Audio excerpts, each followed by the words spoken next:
Assalamualaikum warahmatullahi wabarakatuh. Selamat pagi anak-anak. Semoga keadaan kalian sehat dan baik-baik saja ya. Alhamdulillah hari ini kita bisa melanjutkan pembelajaran walaupun secara daring. Hari ini kita akan belajar mengenal tata ruang kantor. Sebelum kita memulai pembelajaran, alangkah baiknya kita sama-sama berdoa terlebih dahulu. Berdoa dimulai.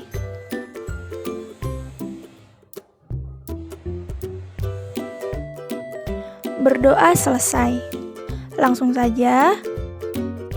Di sini ada pengertian tata ruang kantor. Apa sih tata ruang kantor? Tata ruang kantor adalah kegiatan mengatur dan menata dengan seefisien mungkin letak, perlengkapan, dan perabot kantor di dalam ruangan serta lantai kerja yang tersedia.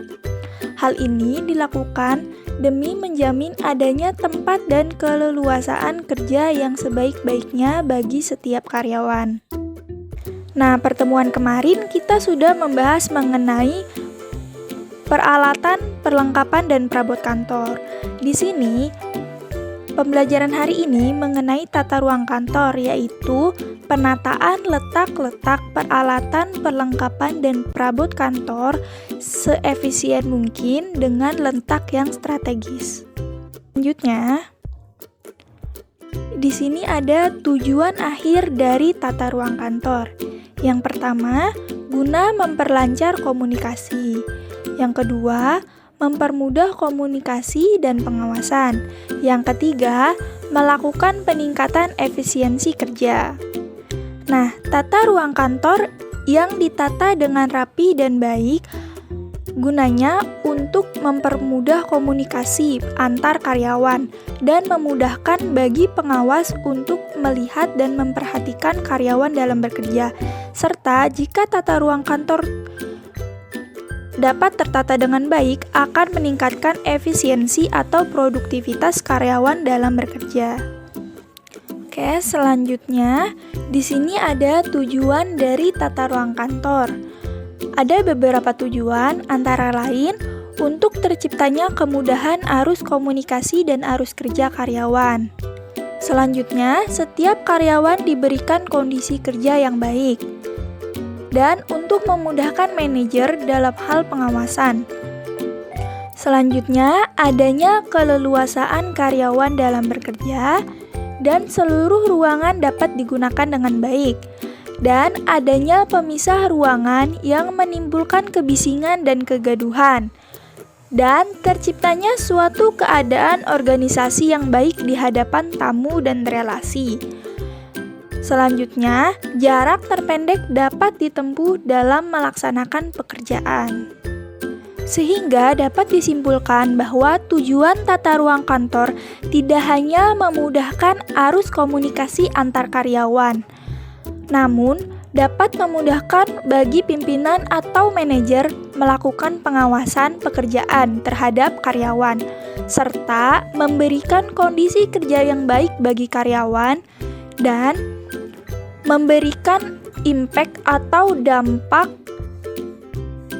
kesan perusahaan yang baik bagi para tamu atau relasi yang datang ke perusahaan tersebut, serta mampu memudahkan bagi setiap karyawan dalam melaksanakan pekerjaannya, sehingga dapat membantu meningkatkan produktivitas dalam bekerja.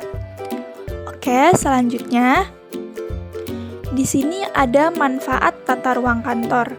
Di sini ada beberapa manfaat tata ruang kantor, antara lain yang pertama, semangat kerja meningkat, yaitu desain tata ruang kantor tidak hanya mempengaruhi ruangan, melainkan hubungan antar karyawan dengan lingkungan kerja.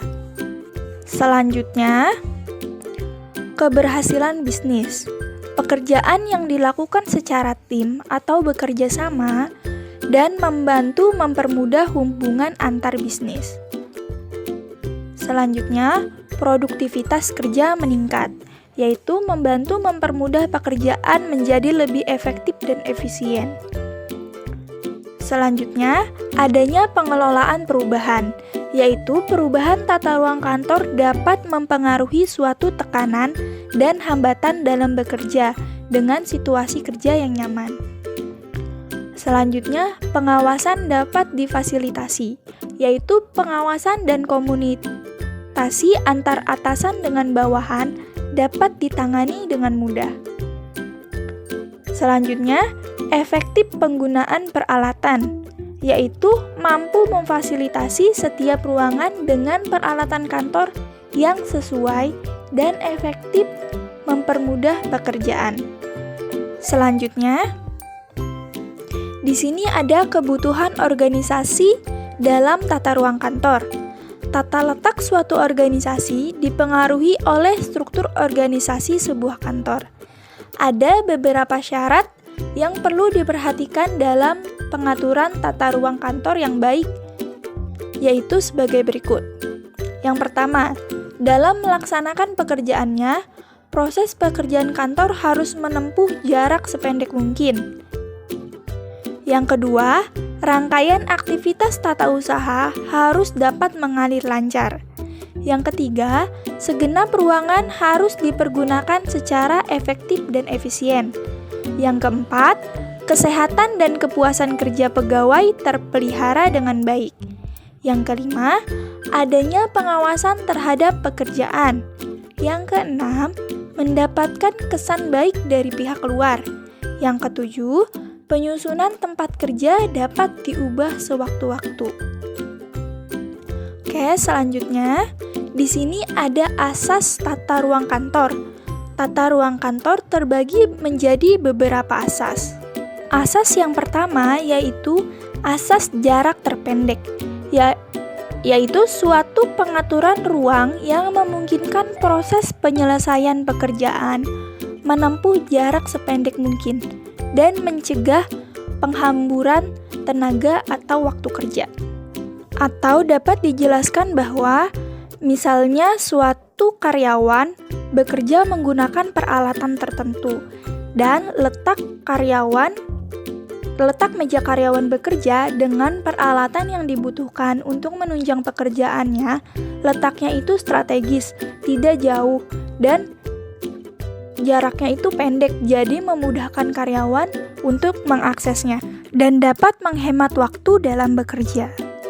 Asas yang kedua yaitu asas rangkaian kerja adalah penempatan orang maupun barang atau alat menurut rangkaian yang sejalan dengan urutan-urutan penyelesaian pekerjaan yang bersangkutan. Asas ini merupakan kelanjutan atau kelengkapan dari asas jangka terpendek. Menurut asas ini, semua pekerjaan sebaiknya bergerak maju dan tidak bergerak mundur atau menyilang, sehingga bergeraknya pekerjaan adalah secara lurus. Atau bisa dicontohkan, misalnya dalam sebuah kantor terdapat beberapa karyawan dengan tugas yang berbeda. Misalnya, karyawan pertama tugasnya untuk menerima dan menyortir surat-surat.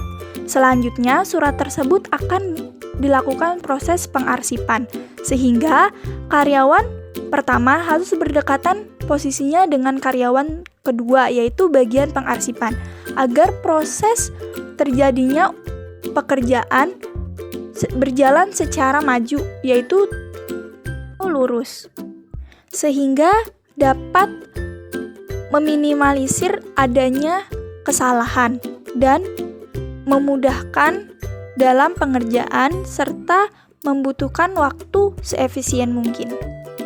Selanjutnya, asas yang ketiga yaitu asas penggunaan segenap ruangan, merupakan tidak adanya ruangan atau luas ruangan yang tidak dimanfaatkan sebaik mungkin, baik secara vertikal maupun horizontal.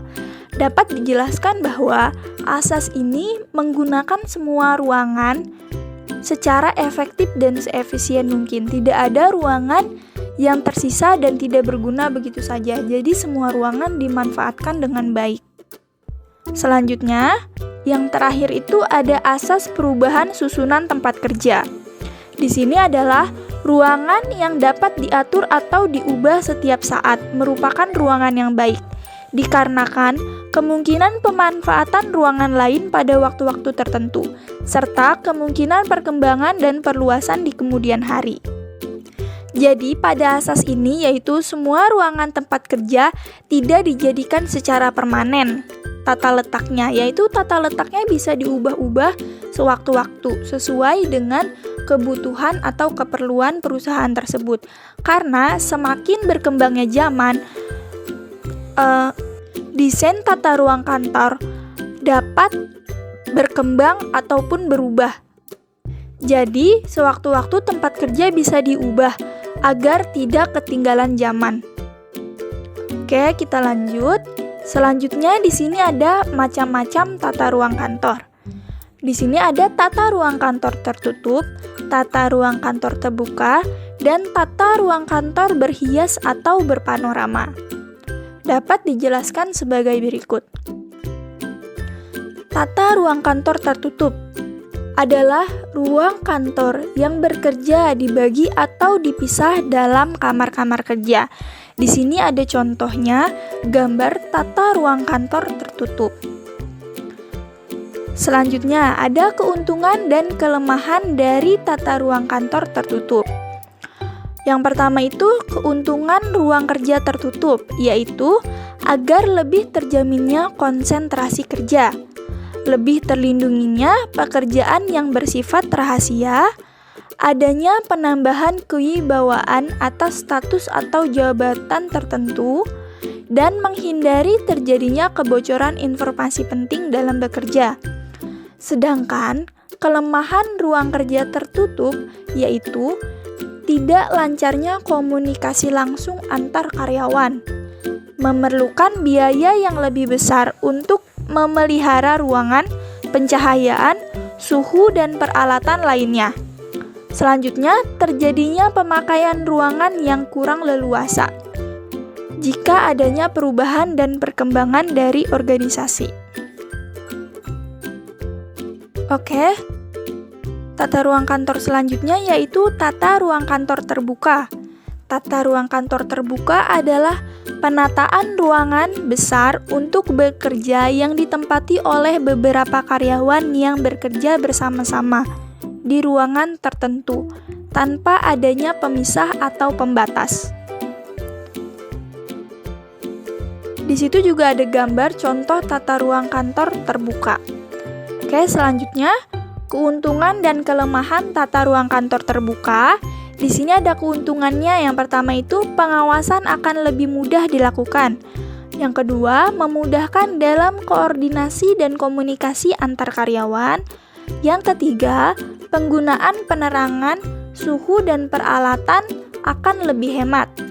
Yang keempat, bekerja tidak akan membosankan karena bisa bersosialisasi langsung dengan sesama karyawan. Namun, di sini ada kelemahan ruang kerja terbuka. Yang pertama, kemungkinan akan terjadi kebisingan atau kegaduhan dalam bekerja. Yang kedua, sulitnya melakukan konsentrasi dalam melaksanakan pekerjaan.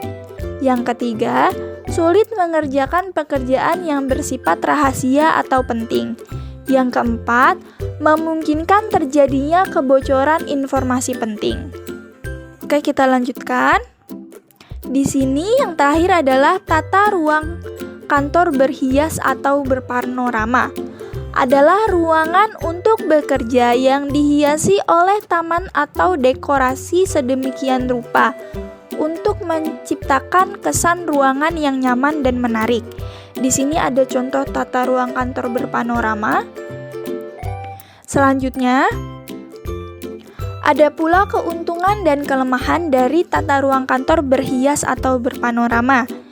Keuntungannya adalah terciptanya pemandangan alam terbuka, menciptakan lingkungan kerja yang nyaman dan menyenangkan, lingkungan kerja yang ekonomis dalam pemanfaatan ruang, dan yang terakhir, menghindari kebisingan dalam bekerja. Sedangkan kelemahan tata ruang kantor berhias atau berpanorama adalah pembuatan dan pemeliharaan akan menghabiskan biaya yang tinggi. Selanjutnya, tenaga ahli dalam perawatan dan pembuatan tata ruang kantor sulit dicari dan biayanya sangat mahal. Yang terakhir, kemungkinan menurunnya konsentrasi karena berada di suasana yang berbeda saat bekerja. Oke, selanjutnya, apa ada yang ingin kalian tanyakan? Jika kalian bingung atau kurang mengerti mengenai materi pembelajaran hari ini, bisa kalian tanyakan di kolom komentar Google Classroom. Oke, mungkin cukup sekian pembelajaran kita hari ini. Untuk kalian tetap jaga kesehatan dan taati protokol kesehatan, agar pandemi ini segera berakhir dan kita bisa belajar